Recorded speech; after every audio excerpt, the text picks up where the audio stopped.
Horizon TV, the beacon for the nation. This program is suitable for general viewing.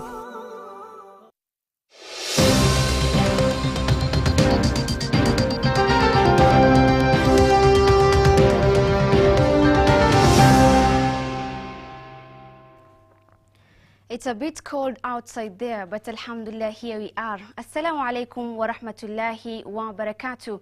A very good morning to you and welcome to Horizon TV.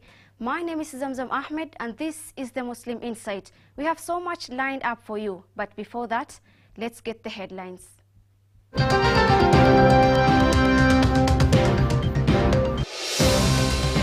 Let us continue to boycott all the products of this Zionist Israeli state. No to Israeli products. Kenyans urged to boycott products supporting Israel as a way of protest.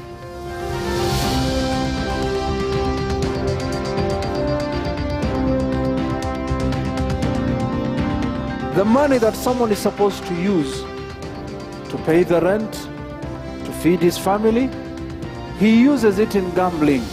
Shun gambling. Imam calls on Muslims to cease gambling, citing harmful effects and religious prohibition.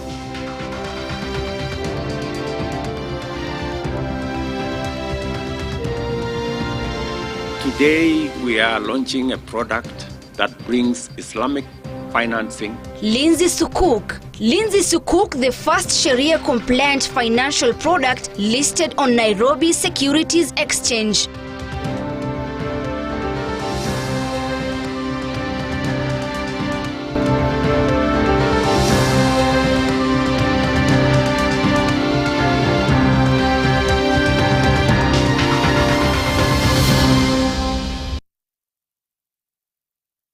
On TV, my son language interpreter is Abdul Wahab Ali.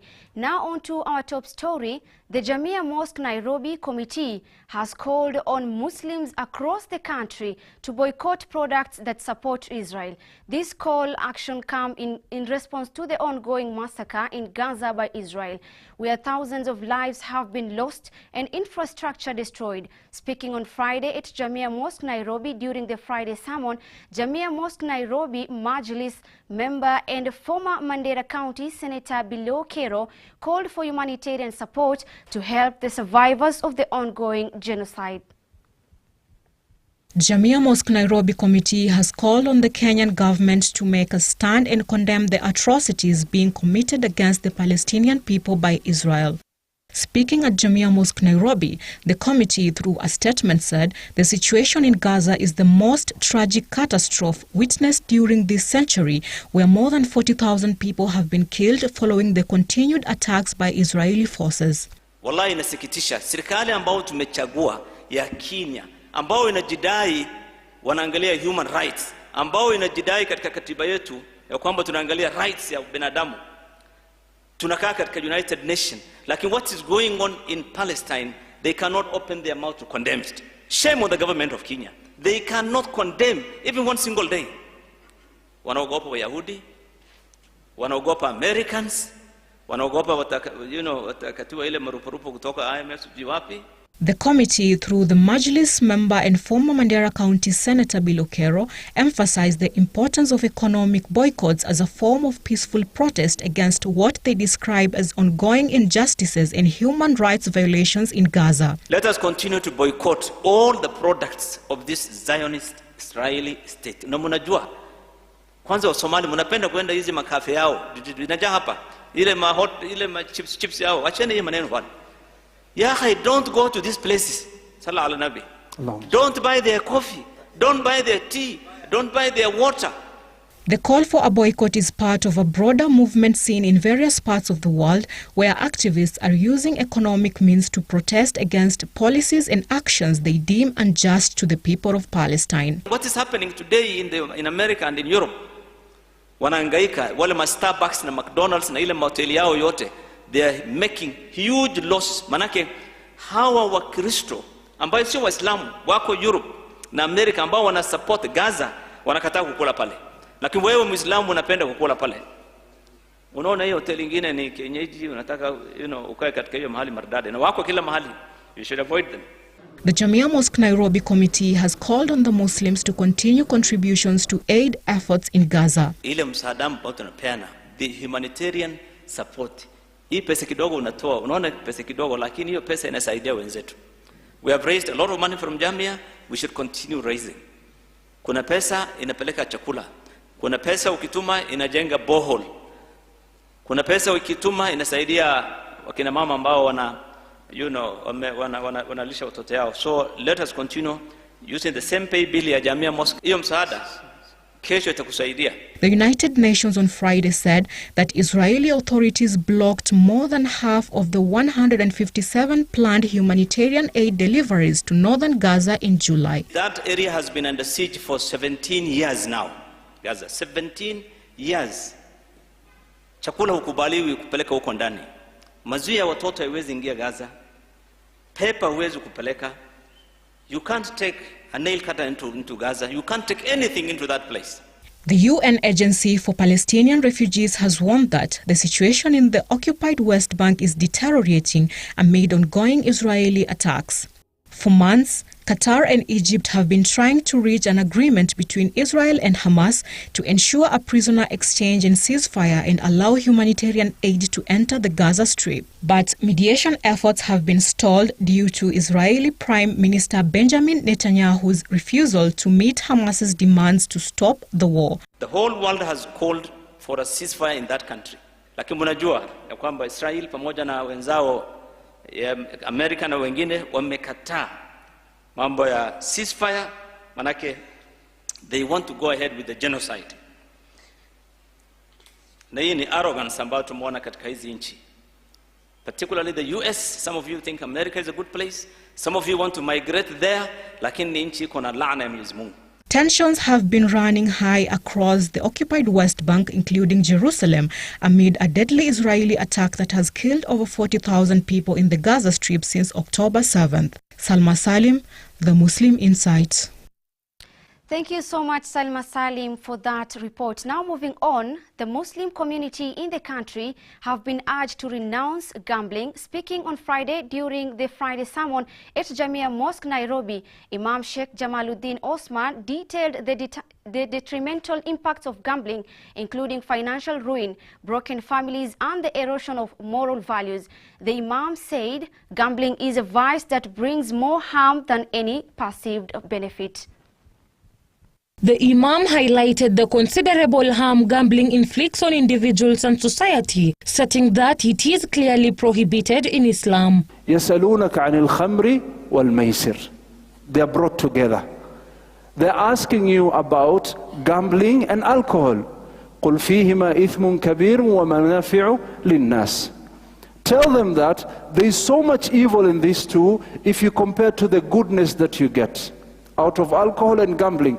Allah mentions them together. He called on the Muslims to resist these temptations and uphold the values that Islam teaches, noting that gambling is a path to destruction, not only financially but spiritually. Gambling has destroyed families. The money that someone is supposed to use to pay the rent, to feed his family, he uses it in gambling. And then all of a sudden, someone does not have money. And the family needs to be fed. And the wife would see as that this man is irresponsible. Then why should she stay with a man who cannot feed him and take care of him? Imam Sheikh Jamaluddin Osman also appealed to the youth, who are often the most vulnerable to the persuasion of gambling, especially with the rise of online betting platforms, calling them to look at the risk associated with gambling. These are the dirty works of shaitan. That is number one. Where you're not supposed to do gambling, where you're not supposed to drink alcohol. The second reason, Allah says, you will not be successful ever in life if you depend on gambling.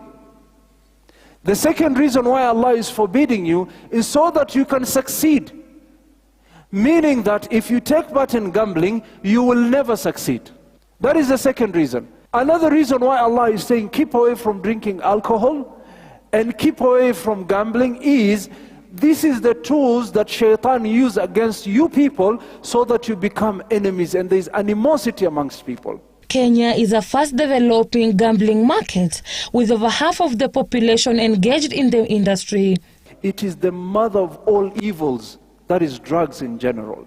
Why? Because when someone is intoxicated, then it is easy for him to do anything. He can kill, he can do zina, he can steal, he can do anything.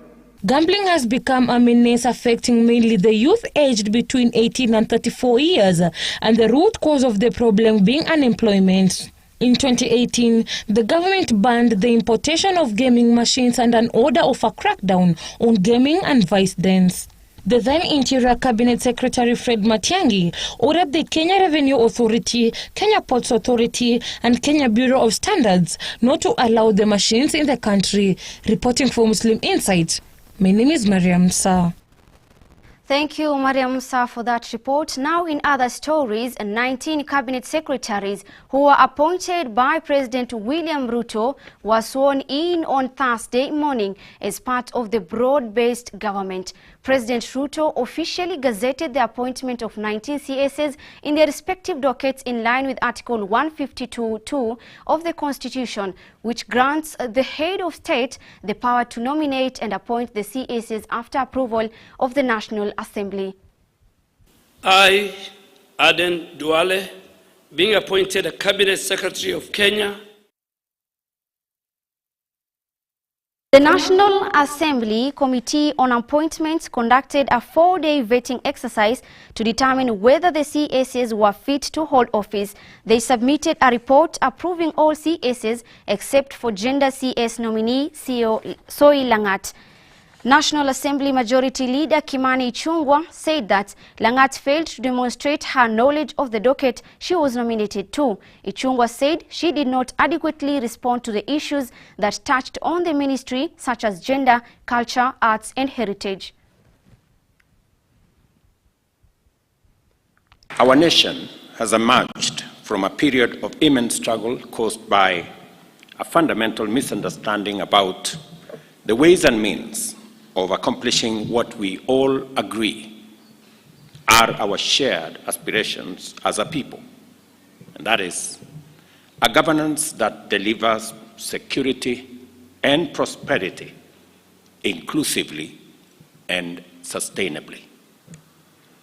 It is true, and I freely admit, that due to suboptimal communication of our development agenda and a feeling of insufficient public engagement, we have lost many opportunities to walk the journey of transforming Kenya with everyone aboard, leaving some citizens unable to connect with the policies, programs, and projects that have been rolled out throughout our country. At the same time, many public officials have fallen short of constitutional standard for public officers as laid out in Article 10, Chapter 6, and Chapter 12 of the Constitution of Kenya, which makes it clear that we, as public servants and officers, are the servants of the people, and that the totality of our actions and conduct must reflect this fundamental principle and the highest standard of integrity required of public office. And in matters of education, parents have been urged to provide robust support to their children in the competency-based curriculum CBC framework. The calls were made by Rosa Mbuno, the Starehe Sub-County Director of Education, during the Grade 3 Kenya National Examination Council NEC assessment at the Muslim Academy in Nairobi. The parents have been urged not to neglect their critical role parental involvement plays in the competency-based curriculum CBC framework. Parents in the country have been called upon to take the competency-based curriculum seriously and be part of their children's education journey. The remarks were made during the Grade 3 Kenya National Examination Council Assessment Day at the Muslim Academy in Nairobi. CBC is a curriculum, is a national curriculum that is there to stay. I think some years back, watu walikuwa wanashangaa kama CBC itaondolewa, labda maybe 844 irudi. It is very clear. The first cohort is right now in grade 8. In CBC, these students don't do exams. They perform tasks. They perform tasks as the teacher observes and will assess. Here we award them according to the activities that they did. The Muslim Academy, known for its emphasis on imparting religious education to students, in addition to the approved curriculum of the Kenya Institute of Curriculum Development and EdExcel, has been in the forefront championing for the competency-based curriculum since its inception in 2017. And you saw, or you have seen, the work, the talent, the creativity of your boys and girls in this school. I've been to this school. When I came, I visited the school. And I can tell you, parents, the foundation that is being offered in this school, as far as CBC expectation is concerned, they are on the right track. Through this, we recognize each learner's unique strengths and talents. This helps to build confidence and talents. For example, what we've been doing throughout the term, the project that we've been doing, through it we've realized that every child has got different ability. Speaking during the Grade 3 NEC Assessment Day at the school, Starehe Sub-County Director of Education Rosa Mbuno said there is always room for more active participation from parents in their children's journey in school. With the CBC parents, I want you to understand that Grade 3, it is not your child who is only in Grade 3. Me and you, we are now in Grade 3. We have to understand that the new CBC curriculum, it is in Grade 3 where we start the assessments for our children. The primary and junior secondary school principal Rashid Abdurrahman said the young learners need more than just academic preparation, calling on parents to create a stable environment that fosters their confidence and readiness to tackle challenges. CBC requires a parental support 100% and parental engagement. If you don't support us, wallahi, we're going to be having a lot of challenges. Last week, we took our learners to regional Kenya Music Festival at Eldoret. And we got a lot of challenges just convincing parents, to allow or give the children consent to go and perform Arabic poems at the national level. So there is need as to why parents need to be involved fully in the integration of the CBC. We encourage learners to view challenges as opportunities for growth rather than obstacles. For example, if there's a task that has been given, we don't normally want the learners to see it as a problem, but actually we enable them or we help them to realize that it is a challenge and therefore come up with a solution to manage the problem. The competency-based curriculum was introduced to better equip students with practical skills and knowledge. Muhammad Shakombo, Muslim Insight. MashaAllah, thank you so much for that report, Muhammad Shakombo. Now on to other stories. Lenzi Sukuk, the first Sharia-compliant financial product, has officially been listed on the Nairobi Securities Exchange. President William Ruto oversaw the Kenyan exchange, which will be issued by Lindsay Finco Trust with a 3 billion Kenya shilling Islamic security at a 15-year maturity period. Speaking at the Nairobi Securities Exchange headquarters in Nairobi last week, Ruto said the funds raised from the bond will play a significant role in aiding the government's ambitious affordable housing plan by facilitating the construction of 3,069 affordable units.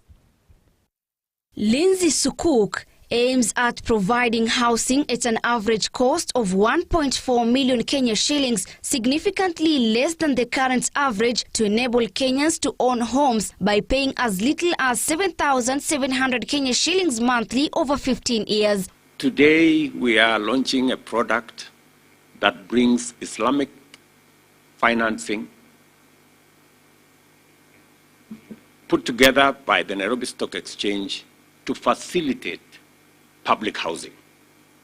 That is the essence of public partnership, public-private partnership. We're using private funds. We're using private funds to deliver public housing. It is the model that will leverage more resources beyond what government can do, that private money can facilitate home ownership. Private money can facilitate public housing. In this particular aspect, our security forces will benefit from the housing that is going to be constructed using the resources that we are raising using this Sukuk bond. President Ruto added that Sukuk bond highlights the importance of Islamic finance in promoting financial inclusion and broadening the global market access. The president said this aligns with the global move towards more stable and robust economic growth, unlocking Islamic financial assets currently valued at approximately $5 trillion USD. In every crisis, there's always a silver lining. And we've had a moment of challenge. Kenya has risen out of challenges before, and every time it emerges stronger. So the president is steering us out of a certain challenge. But one thing that comes out truly for Kenyans is that we are systematically building a resilient economy and a resilient nation. Our democracy is tested. Our institutions are being tested. Even the stock market here was being tested.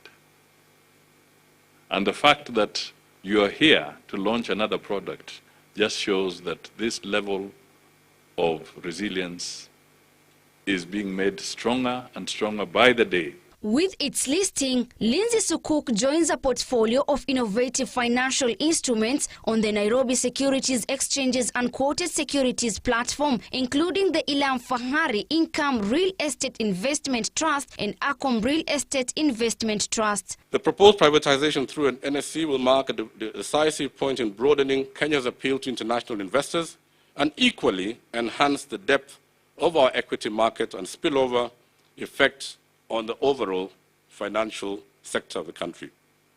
Your Excellency, we are also working to build a serious domestic investor base. With partners like Safaricom, we are coming up with tools and ways to get people at the bottom of the economic pyramid to participate in market trading. To this end, we have launched SocoPlay, an automated platform that will enable Kenyans trade various securities using virtual capital and real-time data from the automated trading platform. We would like to take this even to the curriculum of schools to see that we can actually get as many Kenyans participating in investments from a very early age. The head of state directed the national financial regulators to collaborate with the National Treasury and Islamic finance stakeholders to develop a robust regulatory framework that will support the growth of Islamic finance in Kenya and boost the nation's economic performance.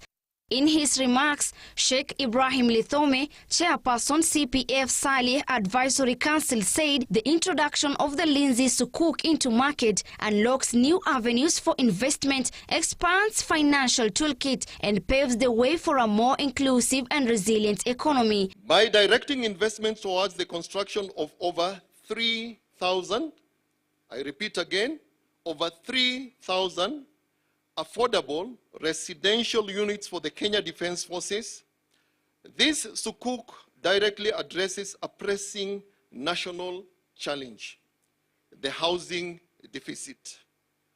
This exemplifies the transformative potential of Islamic finance, demonstrating its capacity to tangibly enhance societal welfare and economic progress. The Lindsay Sukuk bond is the first Islamic and Sharia-compliant finance asset listed on the exchange, a bold statement on the commitment to explore broader ranges of market investment.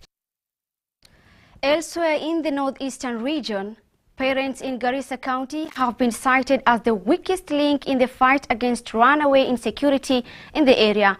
The town has experienced insecurity incidents in the last 2 weeks, with people killed, mugged, stabbed and shops broken into by armed criminals. So bad is the situation that businesses have been closing as early as 6 p.m, with those located in the outskirts where the incidents have been rampant being the most affected. Local leaders are now saying that many parents have completely abandoned their parental responsibilities, which has resulted in many incidents of armed criminals. Watoto wadogo ambao ni wanafunzi wetu, watoto wetu, ndio wanatembea na madagas kwa villages. Alafu sisi tunacheka. Tunasema, oh, we have insecurity in this county. We have insecurity in this town. No, we can't have that. Weka huyo mtoto ndani. Mzazi akikuja, weka mzazi pia ndani. Wakae pamoja. Tuachane na hii mchezo. Hii ni game gani tunacheza? Kama ni mzazi atakuja kufuata, weka mzazi ndani. Kama ni mwanasiasa atakuja kufuata, weka yeye ndani. Hata mimi nikipiga simu, niweke mimi pia ndani. Shida yote ya hii shida ambaye security inashindwa kutekelezwa hapa town ni hawa wazee ambao wako hapa. Wengine wako hapa, wengine wako nyumbani. Wajua ni mzuri tuseme ukweli. Ukweli wacha ukuchome, lakini sisi wacha tuseme. Nasema hiyo kwa sababu hivi vijana ambao wako na kisu, wewe mama na baba ndio unalalisha kwa nyumba. Na kile ameiba unakula na yeye. The leaders led by Garissa Deputy Governor Abdi Dagane, Garissa Township Member of Parliament Deko Mohammed and Senior Principal Chief Yusuf Mohammed said that going forward, it will no longer be business as usual for such parents and those involved in crimes. Usalama mambo yake ni security agencies peke yake. Ni wajibu ya kila mtu start with you kama as an individual. Ni shida kubwa sana na tunashinda kuelewa ni kwa nini Garissa town all of a sudden imekuwa battleground ya gangs. Kwa nini watoto wetu wamekuwa gangs? Hata kabla hatujaongea kwa nini kitu chochote, lazima tujue kwa nini watoto wetu wamejiform kwa gangs. Wamenunua pikipiki, wanatembea in groups of 3 or 4, wanatembea ndani ya town, na kila mtu anajua huyu ni gang, hii pikipiki ya gang, hii ni gari ya gangsters, na ni watoto wetu. Garissa Deputy Governor Abdi Dagane said that time has come for the security apparatus to act tough and restore sanity in the town, saying that those involved in the incidents are young school-going boys. Juzi kulikuwa na clip inatambaa hapa Bolado wale duka, watu wameingia usiku, jamaa ako na bunduki anapiga risasi na hakuna mtu anashughulika. Hawa security agencies wako na role yao. Ngawa mimi na blame hawa kwa ajili ile kitu, mimi na blame kwa security agencies ni kwa nini wasishike hii watu, because tumesema ni huyu na huyu na huyu na huyu, lakini wanasema wakati wameleta mtu kwa wameshika, wameleta kwa police station, wazee wanakuja wanasema ni mambo ya clan, tunafanya namna hii, wanasiasa wanapiga simu wanasema namna hii. So wameleta blame upande wetu. Last week, Northeastern Regional Commissioner John Otieno convened a security meeting and raised his concern with parents whom he said have made it a habit to throng police stations to have their children and relatives suspected to be involved in crimes released. Kusema kusaidia mtu yangu iwachwe. Mtu akishikwa mnajazana police station. Wazee wamejaa pale. Mnakaa kikundi, kabila yangu. Kabila yako ndio itafanya kazi Garissa. So watu wapanue macho. Wazee, tafadhali mpanue macho. Hiyo story mtu akifuatwa hatia, wacha apelekwe ndani, aende kotini. Wacha afungwe. Kwani iko shida gani? Sasa tamaliza na atarudi. The leaders were speaking during the graduation ceremony at Al Amar School in Iftin Ward in Garissa County. Reporting for the Muslim Insight, I am Aban Shihemi. Thank you so much, Aban Shihemi, for that report. Now that brings us to the end of our first segment of the Muslim Insight. Join me in the second segment as we do the review of the Friday Bulletin.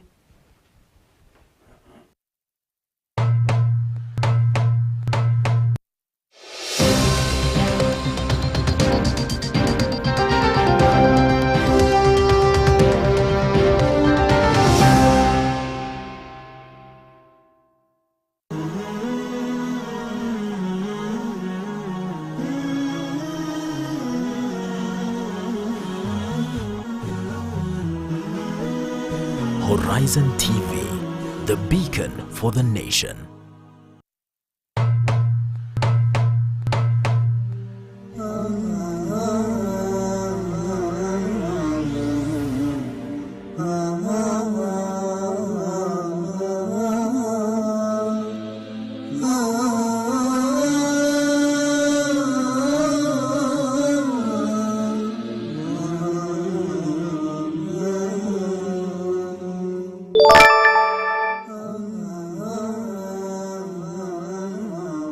أعوذ بالله من الشيطان الرجيم يا أيها الذين آمنوا إذا نودي للصلاة من يوم الجمعة فاسعوا إلى ذكر الله وذروا البيع ذلكم خير لكم إن كنتم تعلمون.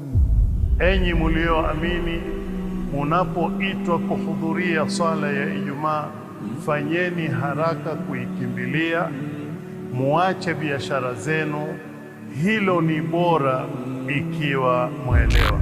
Isikilizeni kwa umakinifu khutba ya Ijumaa ili uzidi kujenga imani yako na kupata faida nyingi ya siku hii. Coming to you every Friday from Jamia Mosque, Nairobi. Live on Horizon TV.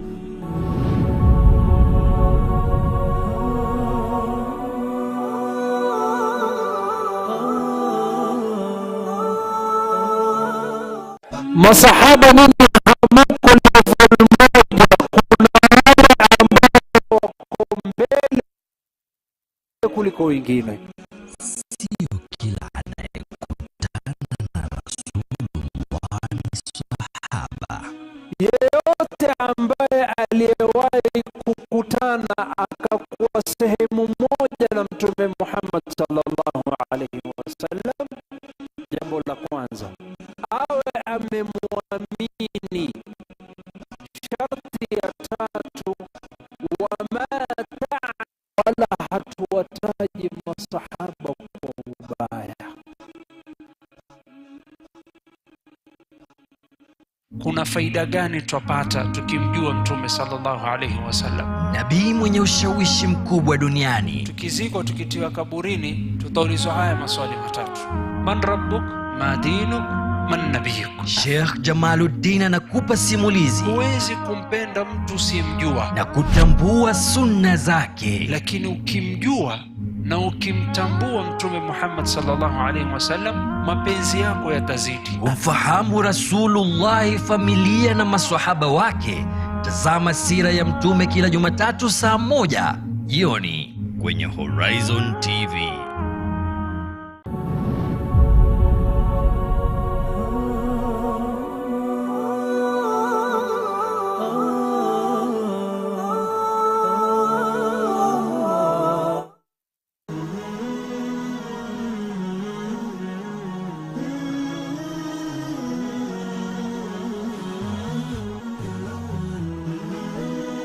Horizon TV, the beacon for the nation.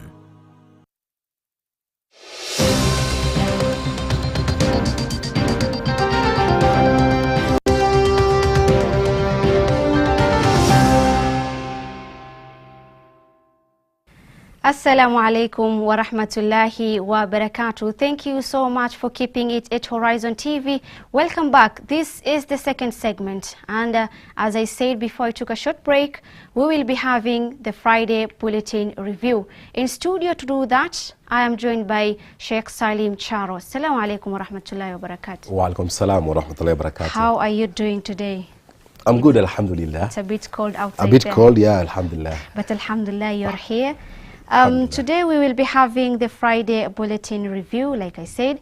And let's start with the front page of the Friday Bulletin. You can see, as the topic suggests, Israel-Gaza war, call for boycott of Israel products.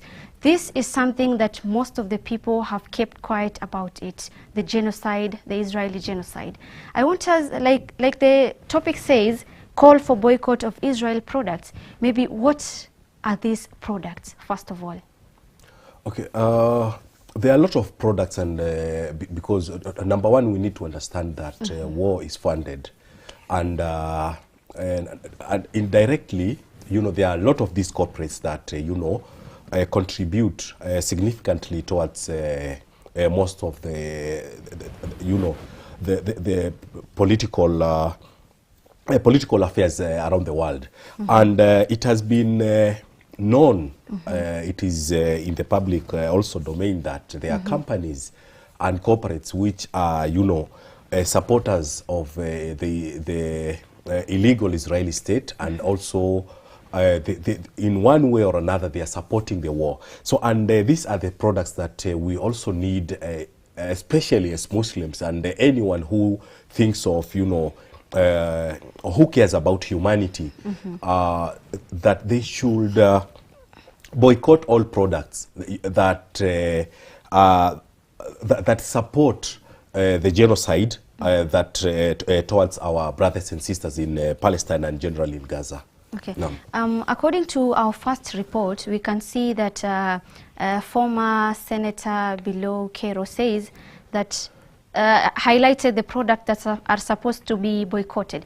Maybe on your side, is it possible for you to tell us the products that we are supposed to boycott? Yeah, there are a lot of products in the market, and unfortunately, they are the major ones, and for some, they think it's a challenge we cannot do without them. But in real sense, we can do without them. In fact, if you, let's talk of generally the food industry and so on. So because number one, we have the likes of Coca-Cola, we have the KFCs, and we have Java, and there are a number of them. It's in the public domain. They are well known, and what is required is for us to boycott such, to boycott such. And if we also look into, some of the benefits that you may get from, the sodas, there's no benefit. In fact, they even cause you more harm. And looking at how some of these other things, how they are done, generally, they are of no benefit. Generally, when we talk of fast food and so on and so forth, because we've taken it, as if, it's an accomplishment, as if it's a sign of prosperity. You are, maybe you've raised your standard in the society, when you go and have your meal there. But one thing we forget, this fast food, as much as they may be, gone through the processes, but at the end of the day, they are not beneficial to human health. So generally, what I will add, that's from the health perspective, but generally, as much as we buy from these corporates and companies, generally we are also funding. There is a shilling at the end of the day. There is 2 shilling or a coin that will end up, buying a bullet or a bomb that will eventually, come to harm our brothers and sisters, the likes of Starbucks and so on and so forth. So generally, we need to boycott as Muslims and anyone who cares about humanity. Okay. No. You've talked about we can live without the products. You've talked about not having a benefit towards our health. Maybe definitely if you tell a person to boycott or maybe leave something, do not use it, there is a substitute. An alternate, exactly. Okay. Maybe if you ask these people to boycott these products, what could be an alternative use? There are a lot of good foods around. It's only that we don't want to explore in that area. There are, in fact, good food and healthy food as well. So there are And it's only that we are creating a culture of, you know, having or, you know, celebrating our meals in restaurants and so on, which at the end of the day, you know, at the end of the day, it's a business. So, and as much as we contribute, you know, we go to these places. At the end of the day, there is no benefit rather than just, you know, spending in ways that, you know, will be of no much benefit. You know, when you're talking of the fast food, but we have nice foods from, you know, our traditions, from our cultures and so on and so forth. But we've been made to believe that any food that comes from the West, you know, is good when it comes in terms of hygiene, you know, and it comes of, you know, it's, when you talk of hygiene, it's up to me and you know, how you want your food served. If you know, if you have a cook who is not well in terms of hygiene, it's up to you. But we've been made to believe that anything that comes from the West is of high quality, that is of benefit and so on and so forth. And we've gotten to a point where now we've left our, you know, our traditional food, and what we are embracing is the, you know, what has been introduced to us by the Western countries. But one thing we forget, they are doing business. You know, they're into business. So, and we leave our food and then we embrace. The other day, KFC, they had a shortage of, I don't know, potatoes. You know, and they are serving people chicken and ugali, and people are like, no, we don't want ugali. You know, who told you that deep-fried food are healthy? You know, some of these things, you know, these are some of the mentalities that we've been put. And the same, you know, mentalities they are also putting, that they are showing that Palestinians are terrorists, Muslims are terrorists, you know, and so on and so forth. Okay. We can see that these are big companies. Yes. And we've seen population, the country's population, especially the Gen Zs, are demonstrating because of 1, 2, 3. Yes. Maybe as we look at these big companies, as far as economy is concerned, maybe what could the other alternative be in terms of boosting the economy? Number one, boosting the economy is to end corruption. To end corruption. And if I may be allowed, you know, there's this tendency of, you know,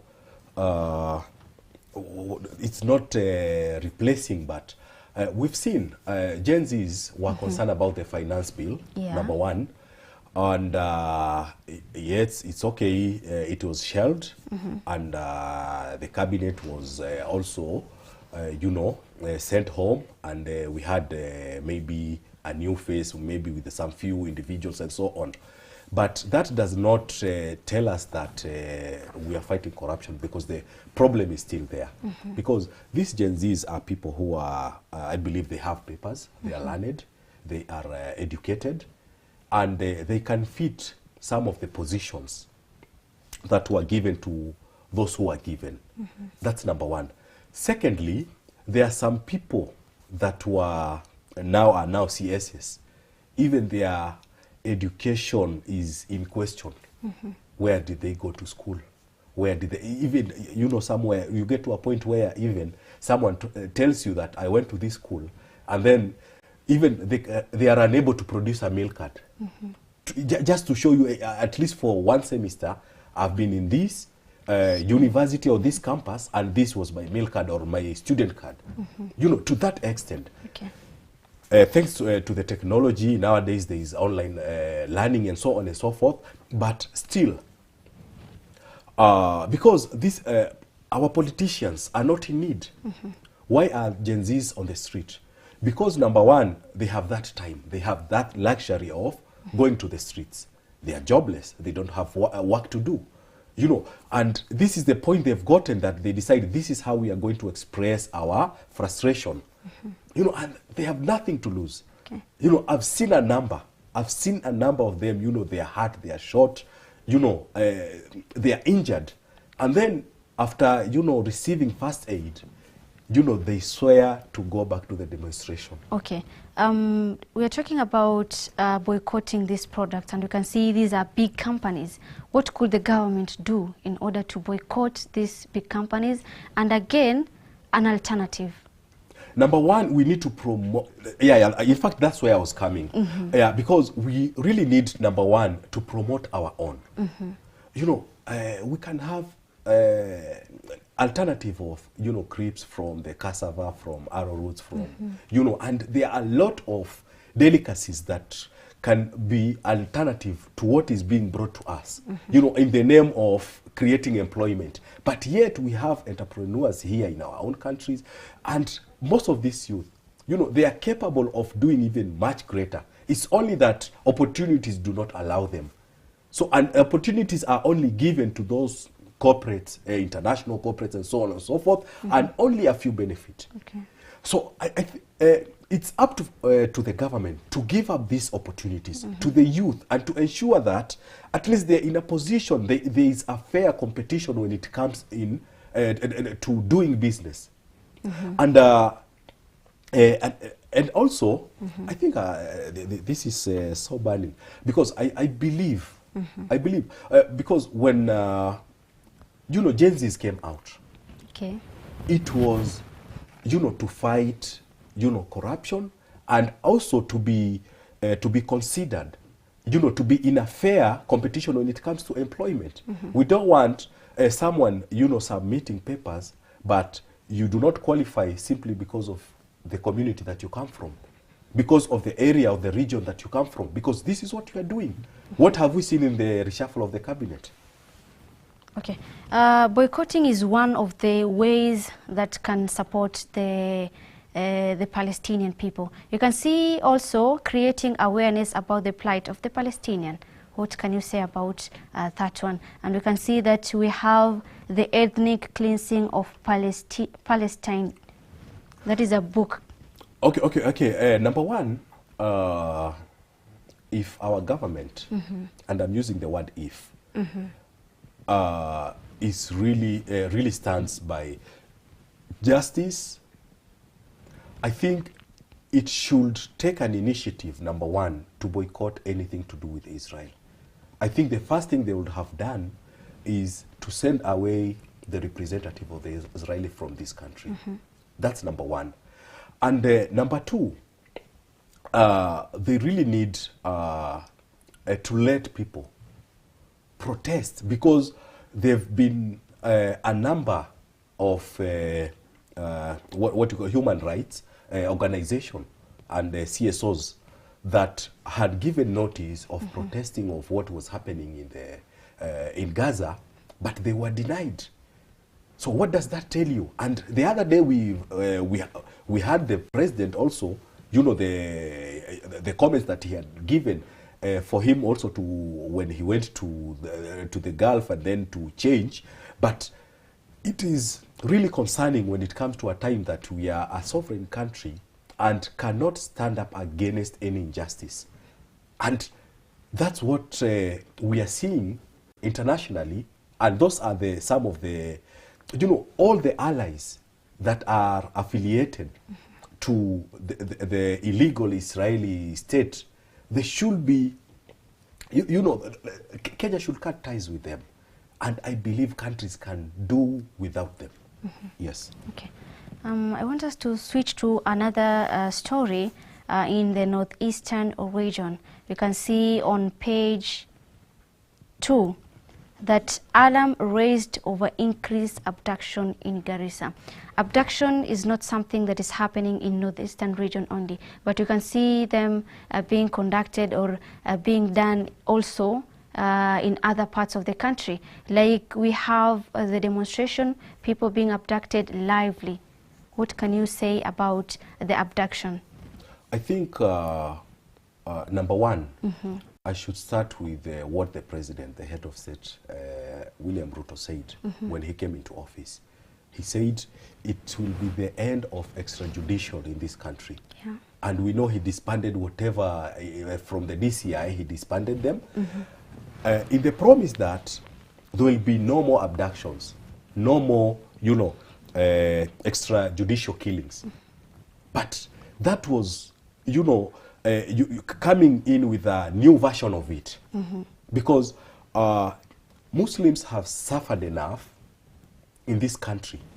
They've been abducted, and to date we cannot even account for a good number of Muslims in the name of terrorism. Now that it has gotten to a point now, even those who are protesting, are being abducted in a broad daylight. We've seen politicians being abducted. And now we are talking of Garissa. This is not, this is not do we call it a banana nation? We have systems, we have judiciary, we have all the system in place. If there's anyone going against the law, we do have systems, and they should be brought, to book and ensure that, they should be brought to book, and the laws of this country to be put in, to be implemented and applied. But when you get to a point where now the government, with or without, evidence, they get to abduct person, this tells you that it has already failed, or there's an agenda behind that. There has been a question behind this, that who is behind all this? When people say it's the government, you find that the government produce the person who is doing this, and this person ends up saying that he is not the one. I think, number one, the government, because they know it's against the law, there's no way they can accept and say that we are the ones doing it. But they are very well known, because when they do come, in some instances, when they arrest people from their own, they abduct people from their houses, they introduce themselves as policemen. And the cars they use, Subaru Outback, it's well known that these are the vehicles that are used by the, by the DCI, by the state agencies. So there's no way they can come out and say that we are not the one, and it's known that the number plates, they keep on changing, and so on and so forth. It's something that is in public domain. So so there's no way, and they tend to produce scapegoats. Because the other time we were talking of Rivayala, we talked of Tana River, and now the other day we are talking of Kware, and it's as if now we've forgotten about it.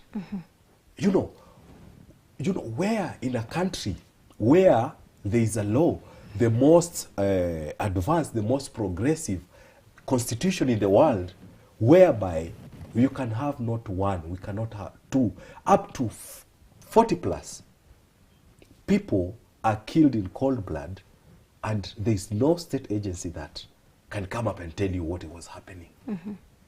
The other time was Shakahola.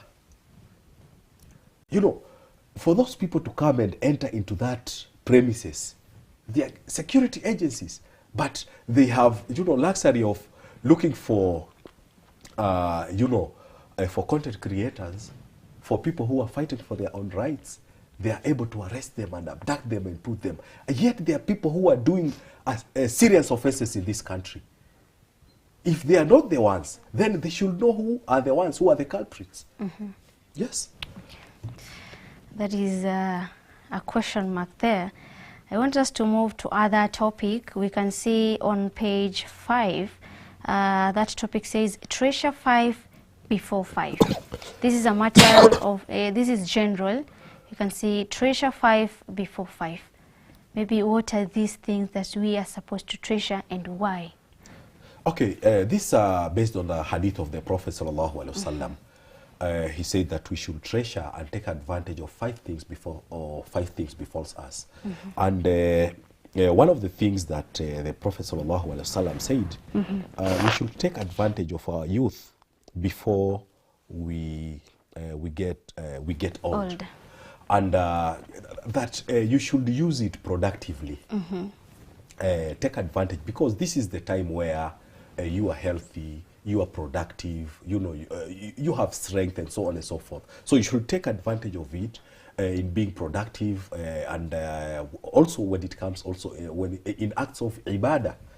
This is the time to do it, and And the stage of being a youth is the longest in one's lifetime. Okay. It's the longest because when you talk from teenage, from an estimate of 15 up to 40 years, you know, this is when people are very strong and so on, and you know, their intellect, where their physical and so on, even their spirit, you know, it tends to be very strong.